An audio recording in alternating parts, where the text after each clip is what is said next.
ये क्या है तुम्हारा एंगल ऑफ एलिवेशन। एलिवेशन का क्या मतलब कि मेरा लेवल ये था, मैं उससे ऊपर देख रहा हूं, यानी कि ये इंसान अपने लेवल से नीचे देख रहा है। ये मेरी आई का लेवल है हॉरिजॉन्टल, अगर मैं इससे नीचे देखूंगा तो एंगल ऑफ डिप्रेशन हो जाएगा। तो देखो दो ट्रायंगल्स का यूज हो रहा है, इससे ज्यादा क्वेश्चन आपके सिलेबस में नहीं है, नहीं आएंगे बोर्ड एग्जाम्स में। Hello everybody, welcome to Infinity Learn by Sri Chaitanya. I am Misbah, your maths educator, and in this session we are going to do heights and distances, जिसको तुम applications of trigonometry भी बोलते हो, as per ICSE grade 10 syllabus। तो चलो शुरू करते हैं। तो पहले क्वेश्चंस करने के पहले कुछ जो बेसिक कॉन्सेप्ट्स, इसमें दो तीन चीजें होती हैं वो हम देख लेते हैं, ठीक है। मान लो कि यहां पर कोई एक पॉइंट है, ऑब्जेक्ट है, उसको एक इंसान यहां से देख रहा है, मान लो ऑब्जर्वर। अब ये इंसान क्या कर रहा है, अपने लेवल से ऊपर देख रहा है, ठीक है, ठीक है। तो इस चीज को अगर तुम ज्वाइन करते हो तो इसको हम बोलते हैं लाइन ऑफ साइट या फिर लाइन ऑफ विजन, ठीक है। और अगर तुम हॉरिजॉन्टल बनाते हो, ये हॉरिजॉन्टल ऐसे बना दिया, तो ये जो एंगल होगा ये क्या हो गया, एंगल ऑफ एलिवेशन। ये क्या है तुम्हारा एंगल ऑफ एलिवेशन। एलिवेशन का क्या मतलब कि मेरा लेवल ये था, मैं उससे ऊपर देख रहा हूं, तो the angle between the horizontal and the line of site या फिर लाइन ऑफ विजन बोलो, उसको बोलते हैं angle of elevation.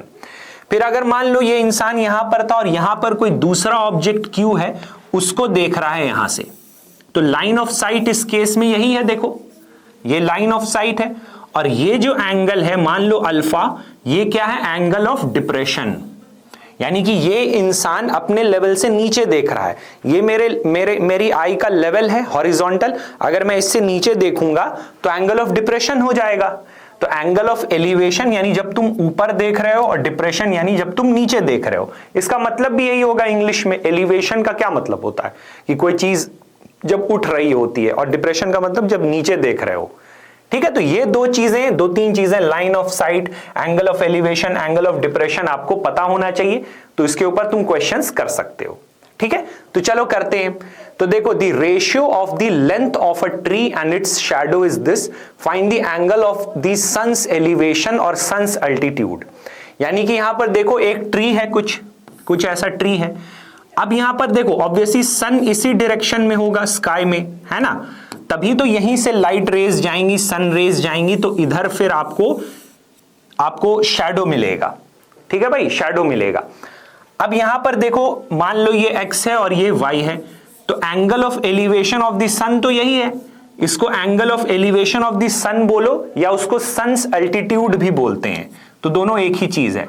Sons altitude का मतलब ये मत सोचना कि सन की हाइट निकालनी है, जानकर ये क्वेश्चन मैंने रखा है, क्योंकि देखो हाइट ऑफ द सन तो from any point on the earth will be the distance between the sun and the earth, क्योंकि अर्थ का जो वो है डायमीटर कह लो, सन के हिसाब से तो नेग्लिजिबल है। तो सन की हाइट नहीं पूछी है, एंगल ऑफ एलिवेशन पूछा है। तो यहां पर तुम देखो ऑब्वियसली ये 90 होगा, तो tan थीटा यूज कर सकते हैं। tan थीटा क्या होगा, परपेंडिकुलर, इसके सामने परपेंडिकुलर है, और ये बेस, तो x अपॉन y आएगा यहां पर, ठीक है। यहां पर अब देखो क्वेश्चन में क्या गिवन है, ratio of the length of tree and its shadow. तो length of tree and its shadow यानी कि यही आपको गिवन है 1/1/√3। अब देखो ये चीज न्यूमरेटर में जाएगा, that is equal to √3 over here. अब tan की वैल्यू √3 कब होती है, ये आपको याद होगा कि tan 60 की वैल्यू √3 होती है। तो इसका क्या मतलब हुआ कि थीटा की जो वैल्यू है वो 60 हो जाएगी। यहां से थीटा की वैल्यू क्या आएगी, 60 डिग्रीज। इसका मतलब क्या, angle of elevation of the sun या फिर sun's altitude is 60 degrees over here. तो ये सीधा क्वेश्चन था। अब देखो क्या करते हैं, वो एक दो ट्रायंगल को मिलाकर फिर इस तरीके का जैसे क्वेश्चन कर सकते हैं, अभी देखेंगे और भी। तो यहां पर क्या लिखा है कि a tree breaks due to a storm and the broken part bends. यानी कि तुम्हारे पास एक ट्री है ऐसे करके, और ये ग्राउंड है। यहां पर क्या हो रहा है, ट्री जो है वो ब्रेक हो रहा है। तो मान लो यहां से ब्रेक हो रहा है तो कुछ ऐसा आ जाएगा ग्राउंड पे। अब यहां पर क्या लिखा है, so that the top of the tree touch the ground making an angle 30। यानी यहां से टूटकर वो ऐसे बेंड हो गया, और ये जो एंगल है ये 30 डिग्रीज है क्वेश्चन के हिसाब से। The distance between the foot of the tree, ये foot of the tree, to the point from which it the top touch the ground is 8 metre. ये 8 मीटर गिवन है। अब तुमसे बोला हाइट ऑफ द ट्री बताओ। अब height of the tree का मतलब ये original height of the tree पूछ रहे हैं, यानी कि ये तुमसे ये पूरा पूछ रहे हैं, ठीक है।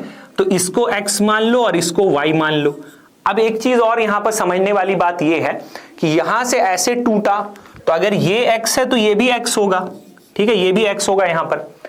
तो यहां पर तुम्हारे पास ये ट्राइंगल है, एक एंगल गिवन है, एक साइड गिवन है, तो इन दोनों को तुम निकाल सकते हो ट्रिग्नोमेट्रिक रेशियोज को यूज करके।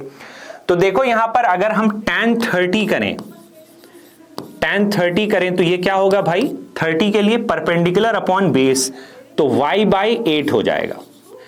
अब tan 30 की वैल्यू क्या होती है, 1/√3, तो ये हो जाएगा y की वैल्यू हो जाएगी 1/√3 इंटू 8, यानी कि 8/√3 मीटर।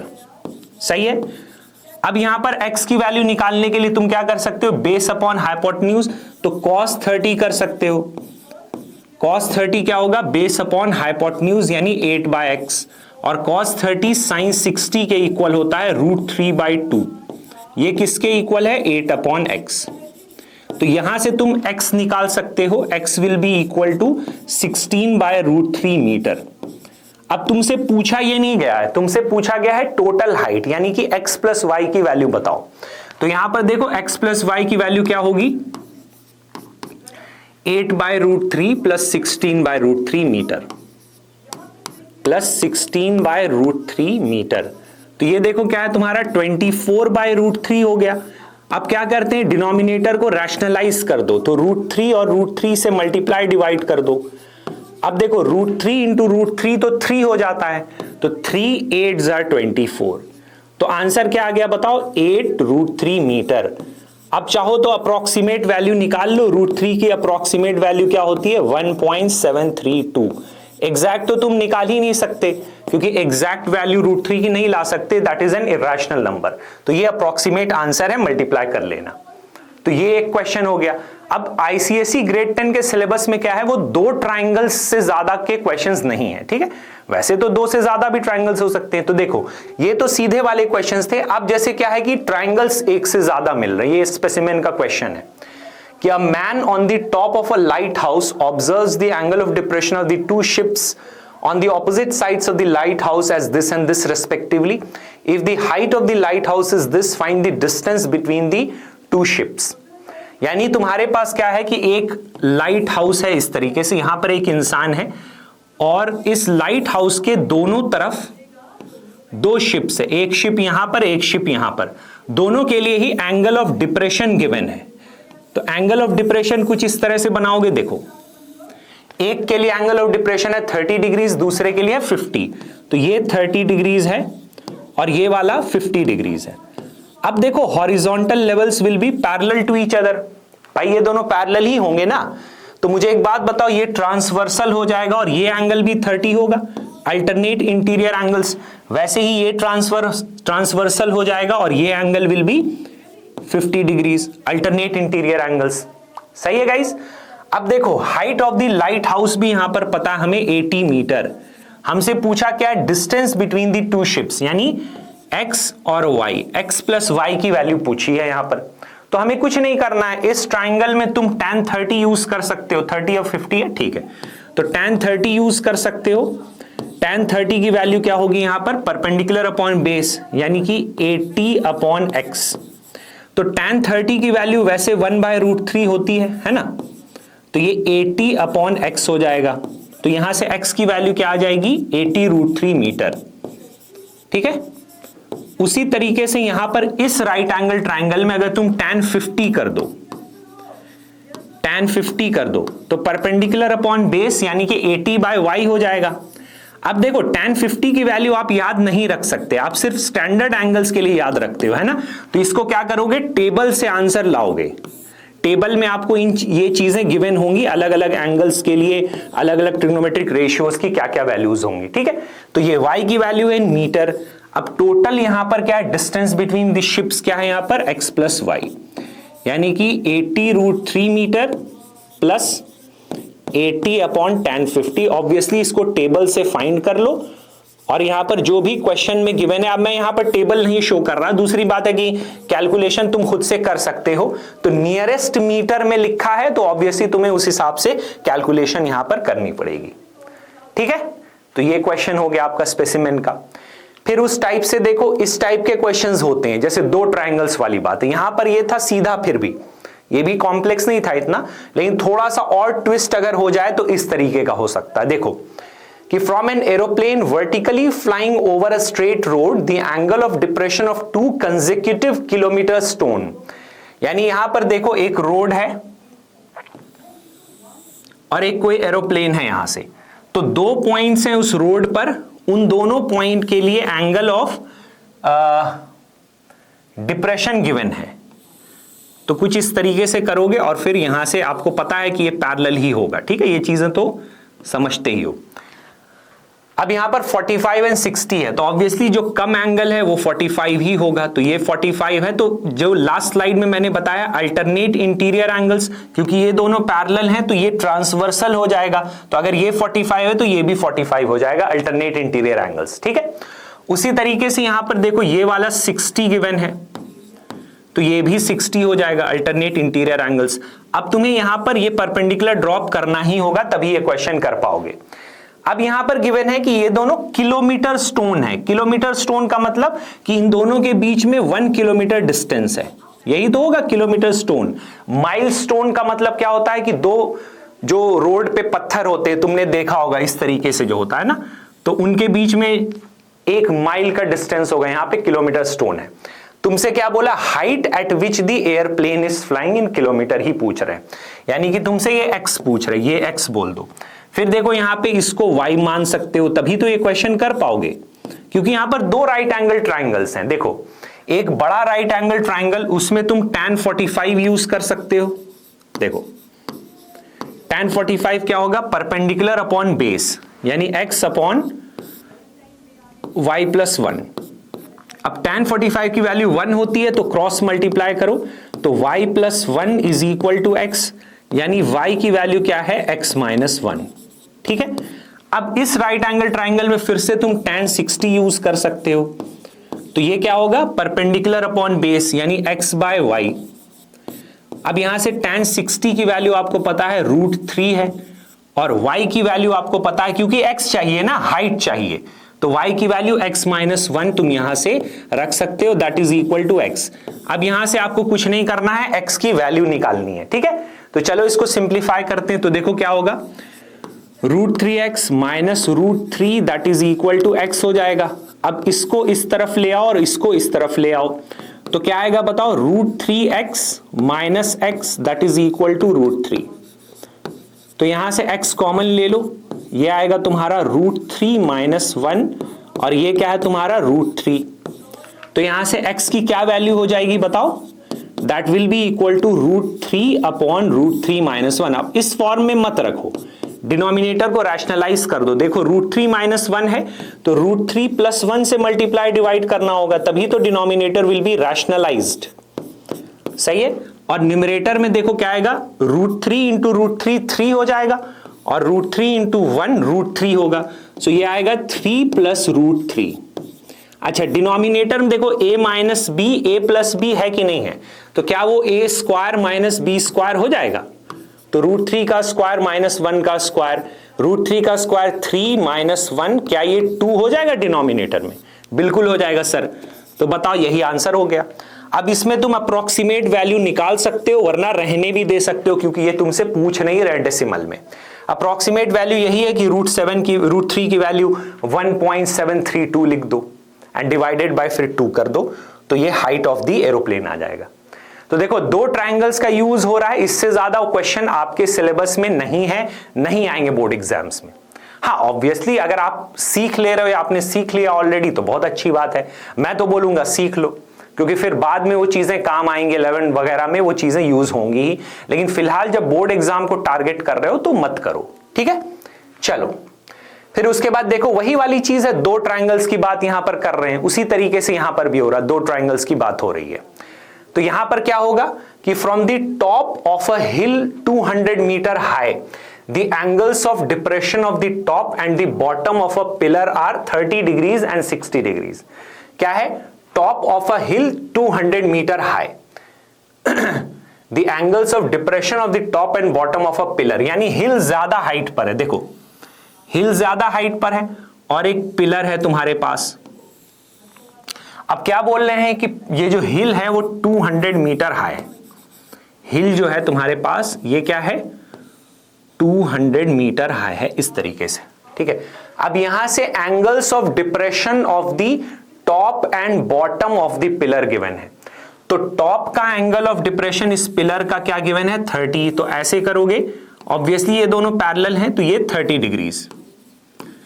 तो फिर वही वाला लॉजिक कि अगर यहां से परपेंडिकुलर ड्रॉप करोगे तो ये दोनों पैरेलल हो जाएंगे एक दूसरे के, तो ये भी 30 हो जाएगा, अल्टरनेट इंटीरियर एंगल्स, क्योंकि ये तो वो हो जाएगा ना ट्रांसवर्सल।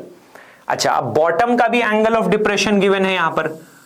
बॉटम का एंगल ऑफ डिप्रेशन यानी ये वाला एंगल ऑफ डिप्रेशन यहां पर 60 डिग्रीज गिवन है।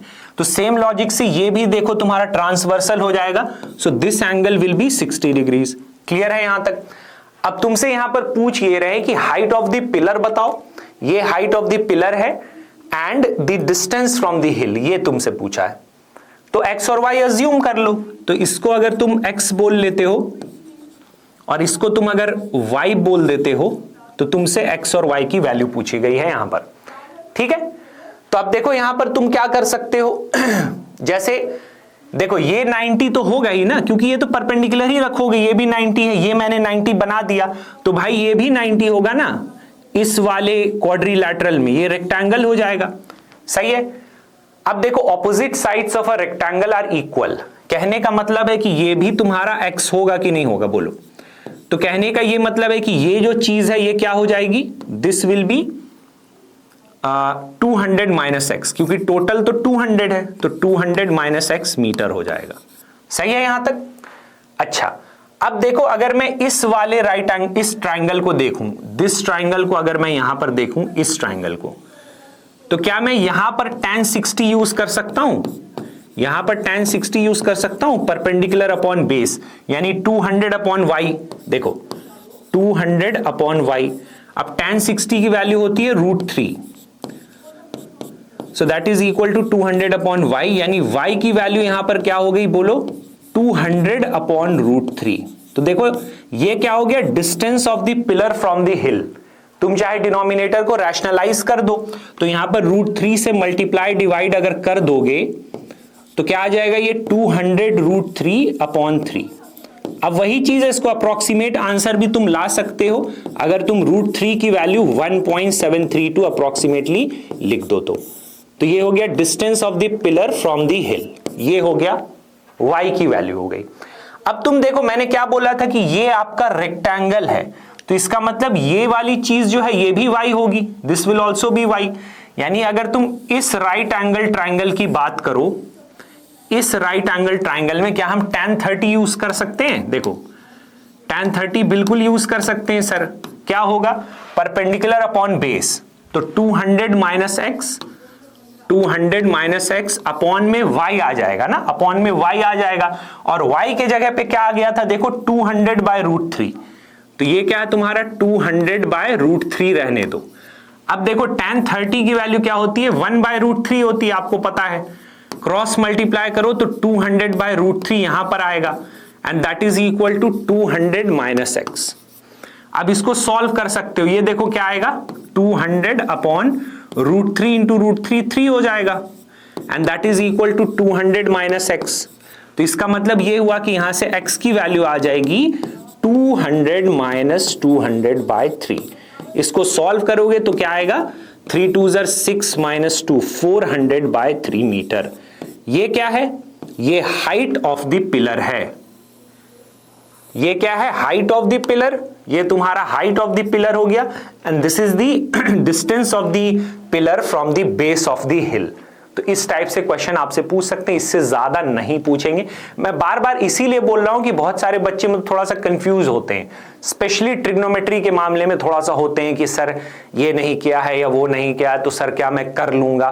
तो वही मैं बोल रहा हूं कि 2 ट्राइंगल्स के ऊपर क्वेश्चंस देंगे, वहां पर स्पेसिफिकली लिखा हुआ है कि 2 ट्राइंगल्स में आपको ट्रिग्नोमेट्रिक रेशियोज यूज करने हैं, उससे ज्यादा जो है आपके सिलेबस में नहीं है, वो नहीं दे सकते आपको, ये चीज तुम समझ लो, ठीक है। चलो, अब वही मैं बार बार यही बोल रहा हूं कि इसका ये मतलब नहीं है कि तुम सीखो मत, तुम ऑब्वियसली उस चीज को सीख लो, इसमें कोई प्रॉब्लम नहीं है सीख लेने में, ठीक है।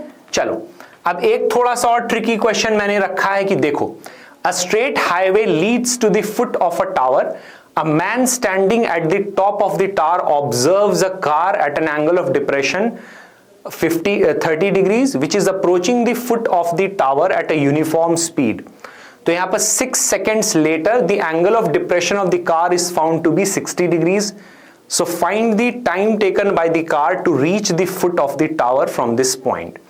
यानी तुम्हारे को ये गिवन है कि एक टावर है और एक हाईवे उसके बेस तक है ऐसे, तो ये 90 है। अब एक कार जो है यहां से आ रही है ऐसे करके, ठीक है। तो अब a man standing at the top of the tower observes a car eight an angle of 30 degrees. तो यहां से एक मैन जो है इसको देख रहा है, तो एंगल ऑफ डिप्रेशन जो गिवन है इस केस में, फर्स्ट केस में 30 डिग्रीज है, ठीक है सर, ये 30 है, तो ये भी 30 हो जाएगा सेम लॉजिक से, क्योंकि ये दोनों तो पैरेलल हैं, तो ये ट्रांसवर्सल हो जाएगा, तो अल्टरनेट इंटीरियर एंगल्स, ठीक है।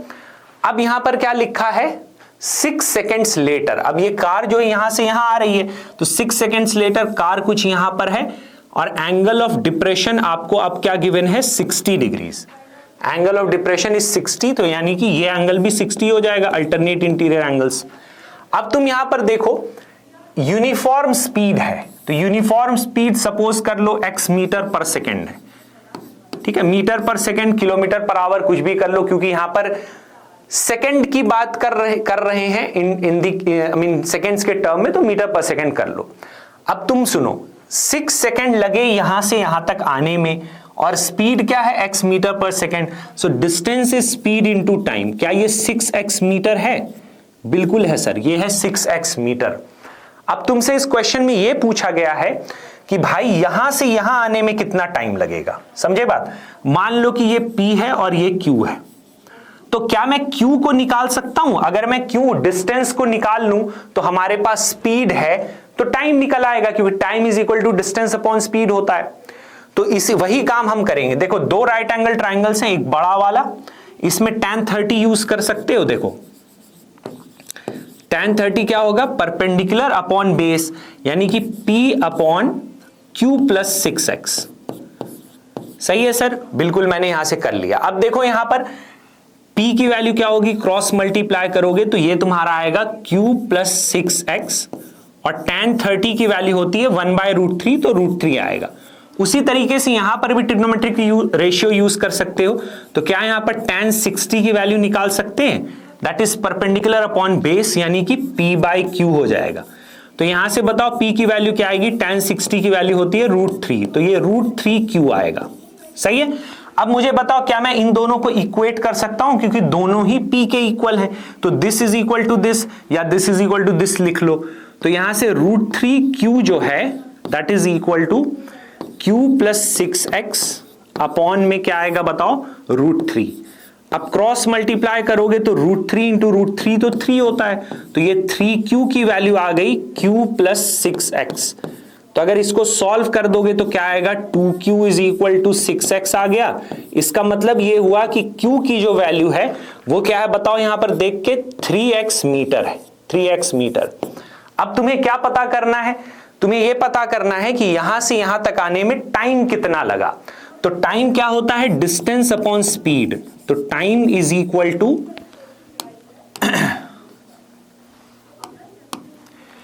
Distance upon speed. अब डिस्टेंस वहां पर देखो क्या है, Q है, और स्पीड क्या है, x मीटर पर सेकेंड। तो इतना टाइम हो गया।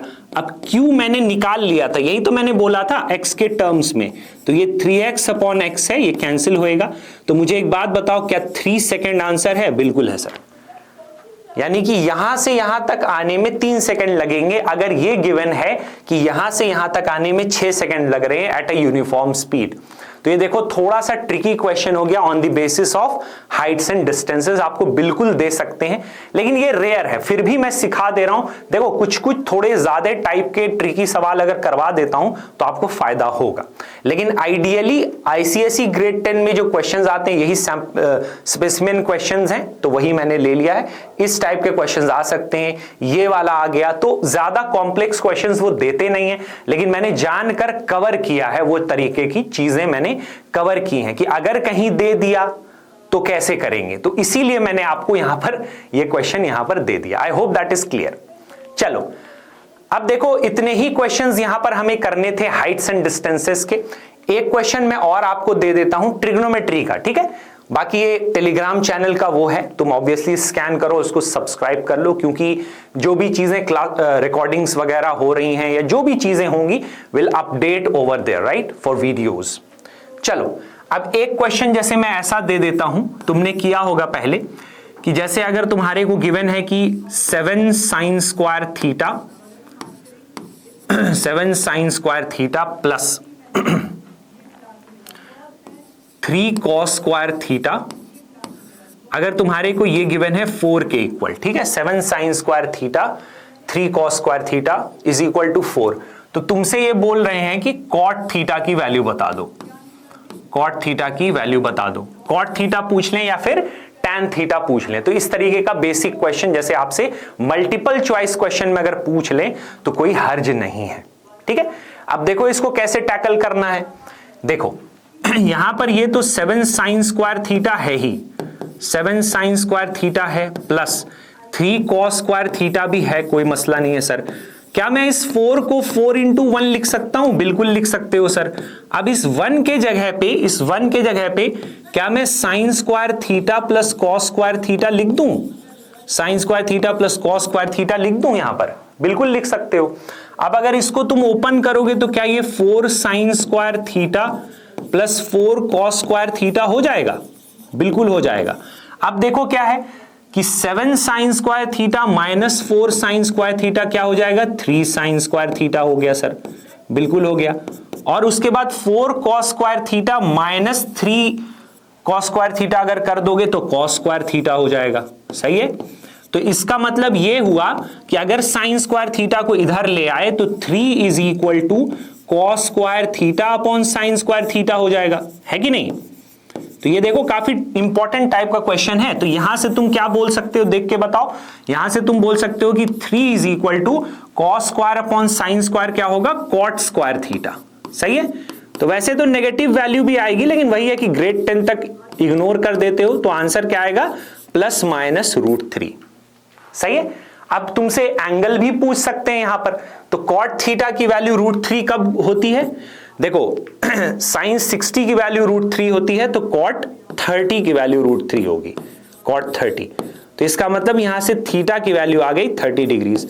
यानी कि अगर तुमसे थीटा भी निकालने बोल दिया जाता तो वो भी कर सकते थे, है ना, थीटा भी निकालने बोल सकते थे, या यहां पर cot स्क्वायर बोल दिया या फिर tan स्क्वायर बोल देते। तो इस टाइप का क्वेश्चन भी अक्सर आपसे पूछ लेते हैं, आपको पता होना चाहिए, ठीक है। चलो एक और क्वेश्चन मैं इस पे दे देता हूं तुमको, सीखो इस चीज को। सिंपल सा क्वेश्चन है यहां पर, एक सिंपल सा क्वेश्चन और देता हूं। देखो यहां पर कि अगर तुम्हारे को पता है कि if sin theta plus cos theta जो है, अगर sin theta plus cos theta √2 है, अगर ये यहां पर √2 गिवन है, समझ गए, तो तुमसे क्वेश्चन ये पूछ रहा है कि तुम बता दो कि tan raise to the power 2026, tan theta raise to the power 2026 plus cot theta raise to the power 2026, इसकी वैल्यू बताओ। तो देखने में लगेगा ओ माय गॉड सर ये तो 2026 पता नहीं कैसे फाइंड करेंगे, तो बहुत टफ हो गया। तो अब ये क्वेश्चन टफ है नहीं, वो देखने में लग रहा है टफ। तो मल्टीपल चॉइस क्वेश्चन में अगर इस टाइप का क्वेश्चन आपसे पूछ लिया जाए तो वो कैसे होगा। तो यहां पर देखो, ध्यान से देखना, अगर तुम sin 45 प्लस cos 45 की वैल्यू निकालना, ठीक है, sin 45 की वैल्यू क्या होती है? 1/√2 होती है, और cos 45 की वैल्यू भी 1/√2 होती है, सही है। तो ये क्या हो जाएगा? क्या ये 2/√2 हो जाएगा? बिल्कुल हो जाएगा। अब क्या न्यूमरेटर के 2 को क्या हम √2 मल्टीप्लाइड बाय √2 लिख सकते हैं? बिल्कुल। और डिनोमिनेटर में तो √2 है ही, क्या इसको कैंसिल करके √2 आ गया? तो मेरा कहने का मतलब है कि यहां पर लिखा है कि sin theta plus cos theta √2 है, तो sin 45 प्लस cos 45 भी तो √2 होता है। तो यहां पर कंपेयर करके हम ये नहीं बोल सकते कि theta is equal to 45 degrees आएगा। बोलो, कंपेयर करके तुम ये बोल सकते हो कि थीटा की वैल्यू 45 आएगी? बिल्कुल आ रही है थीटा की वैल्यू 45, सही है। चलो ये थोड़ा सा कर देता हूं so that you don't get confused in that. So theta की वैल्यू 45 आ गई यहां पर। अब साइन, जब थीटा की वैल्यू 45 आ गई, आपको पता है कि tan 45 भी 1 होता है, cot 45 भी 1 होता है। तो अब 1 रेज टू द पावर कुछ भी कर लो, cot 1 raise to the power कुछ भी कर लो, आंसर तो 1 ही आना है ना। तो यहां पर इसका आंसर क्या आएगा बताओ, 1 + 1 2। तो इसका आंसर क्या आ गया, 1 + 1 2। बहुत आसान।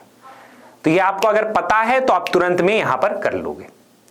ठीक है, एक क्वेश्चन मैं और इस पे दे देता हूं तुम्हें, सिंपल सा क्वेश्चन है। जैसे देखो कि अगर तुम्हारे को एक क्वेश्चन दे दिया गया, ये मैं बेसिक से क्वेश्चंस रिवाइज करवा देता हूं क्योंकि हाइट्स एंड डिस्टेंसेस में बहुत ज्यादा क्वेश्चंस नहीं है आईसीएसई ग्रेड 10 में। देखो यहां पर कि अगर तुम्हारे को एक क्वेश्चन गिवन है कि cot theta minus cosec theta, इस चीज की वैल्यू अगर x गिवन है, cot theta minus cosec theta की वैल्यू अगर x गिवन है, आसान क्वेश्चन दे रहा हूं, तो मुझे बताओ कि cosec theta plus cot theta की वैल्यू क्या होगी।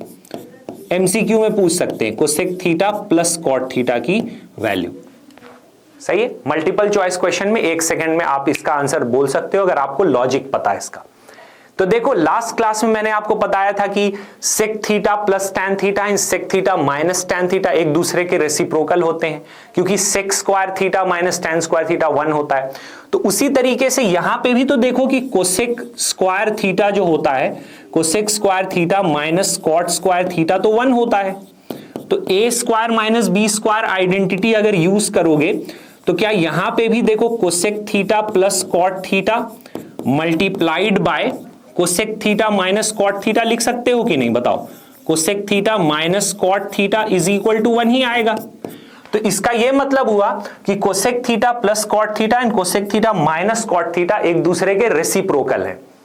कहने का मतलब है कि अगर cosec theta minus cot theta पता है तो cosec theta plus cot theta will be 1 upon cosec theta minus cot theta, और अगर cosec theta plus cot theta पता है तो cosec theta minus cot theta will be 1 upon cosec theta plus cot theta हो जाएगा। सही है, लेकिन यहां पर थोड़ा सा ट्विस्ट है कि हमें यह पता है तो तुम यहां से -1 तो कॉमन ले ही सकते हो ना। इसका मतलब अगर -1 कॉमन ले लोगे तो यहां पे हमें cosec theta minus cot theta की वैल्यू क्या गिवन है, cosec theta minus cot theta की वैल्यू -x गिवन है। थोड़ा सा बस बिल्कुल इतना सा चेंज है। तो अगर cosec theta minus cot theta पता है तो cosec theta plus cot theta की क्या वैल्यू हो जाएगी, therefore cosec theta plus cot theta जो है cosec theta minus cot theta का रेसिप्रोकल होगा। इसका रेसिप्रोकल क्या आएगा, -1/x। तो -1/x इज द आंसर। तो मल्टीपल चॉइस क्वेश्चन देखो मैंने 2-3 क्वेश्चंस, एक ये करवा दिया, एक ये करवा दिया, फिर मैंने मल्टीपल चॉइस क्वेश्चन में आपको एक ये भी करवा दिया, आपसे पूछ सकते हैं। चाहे यहां पर कॉट स्क्वायर की कॉट की वैल्यू पूछ लें या टैन की पूछ लें या थीटा भी पूछ सकते हैं। तो ये देखो हो गया। ठीक है, क्यों मैंने करवा दिया, क्योंकि लास्ट क्लास में मैंने लास्ट वीडियो में मैंने आइडेंटिटीज, ट्रिग्नोमेट्रिक आइडेंटिटीज के क्वेश्चंस करवाए थे, लेकिन 2-3 इस टाइप के भी सवाल मुझे करवाने थे। ठीक है, बाकी इस वीडियो में मैंने हाइट्स एंड डिस्टेंसेस के जो टाइप के सवाल हो सकते हैं वो मैंने करवा दिए। So that's all we needed to discuss over here guys on the topic heights and distances as per ICSE grade 10 syllabus. Don't forget to like, share and subscribe to the channel, and don't forget to subscribe to the Telegram channel as well, because whatever is being discussed in these sessions you can get the updates over there as well. So that's all we needed to discuss guys. We'll meet in the next video with the discussion and important questions on the next topic as well. I'm Misbah, your maths educator. Bye bye, take care everybody.